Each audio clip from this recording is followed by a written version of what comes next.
Assalamualaikum warahmatullahi wabarakatuh. Bismillahirrahmanirrahim. Alhamdulillahirabbil alamin. Wa bihi nasta'inu ala umuri dunya waddin. Wa sallallahu ala sayyidina Muhammadin wa ala alihi wa ashabi ajmain amma ba'd.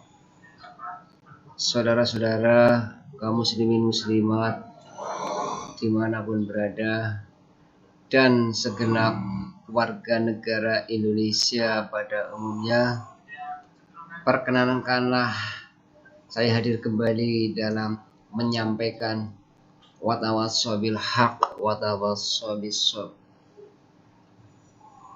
Puji syukur kehadirat Allah Subhanahu wa Ta'ala yang telah memberi nikmat yang tiada tara. Salawat salam tetap kepada junjungan kita Nabi Muhammad Sallallahu Alaihi Wasallam. Kali ini singkat padat berisi, saya akan menyampaikan satu ayat dari Al-Quran, yaitu surat An-Nisa ayat 10. Ini sangat penting karena makan harta anak yatim siksanya dunia akhirat. Harus hati-hati. Jadi memakan harta anak yatim siksanya dunia akhirat. Harus hati-hati.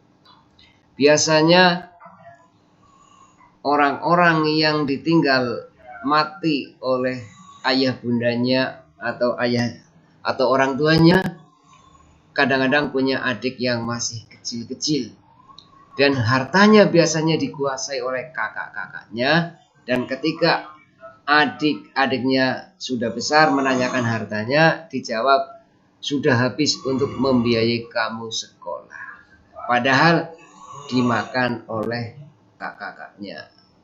Kalau itu sampai terjadi sangat berbahaya, sebab harta bagian adik-adik kita yang masih kecil ketika ditinggal mati oleh orang tuanya, itu yang wajib menjaganya adalah kakak-kakaknya atau orang yang diberi mandat untuk menjaga hartanya. Kalau sampai kita makan yang seharusnya bagian adik kita kok kita makan, atau bagian ponakan dan sebagainya, itu sangat berbahaya dan ancamannya adalah siksa dunia akhirat. Banyak terjadi di masyarakat, orang-orang yang memakan harta anak yatim itu di dunia saja sudah disiksa, apalagi di akhirat. Sebelum itu terjadi, mari kita cepat-cepat istighfar kepada Allah, bertobat dan tidak mengulangi lagi, dan cepat mengembalikan kepada adik-adik atau orang yang diamanatkan kepada kita. Dalam surat An-Nisa ayat 10, Allah berfirman, A'udzubillahi minasyaitonirrajim. Innalladzina ya'kuluna amwalal yatama dzulman innama ya'kuluna fi butunihim nara wa sayaslawna sa'ira. Artinya, sesungguhnya orang-orang yang memakan harta anak yatim secara zalim, sebenarnya mereka itu menelan api sepenuh perutnya, dan mereka akan masuk ke dalam api yang menyala-nyala atau neraka. Jadi kalau kita diamanai harta anak yatim, pelihara dengan baik, jangan sampai kita memakannya, kecuali kita memang orang miskin, ya boleh makan sedikit sesuai dengan kebutuhan. Jadi jangan sampai melanggar kebutuhan yang harus kita makan. Misalnya di anak yatim itu dititipi sawah 2 hektar, sementara yang dititipi tidak punya apa-apa, ya boleh sekedar untuk biaya pemeliharaan. Jangan sampai ada yang dijual dan lain sebagainya, nanti anak yatim itu ketika menanyakan dikatakan sudah habis. Itulah amanah dari Allah Subhanahu wa Ta'ala kepada orang yang diserai memelihara anak yatim, dan harus dijaga benar-benar, karena Nabi kita sendiri, Nabi Muhammad SAW, adalah anak yatim. Ars ini akan tergoncang ketika ada anak yatim yang menderita karena disiksa oleh orang-orang yang memeliharanya.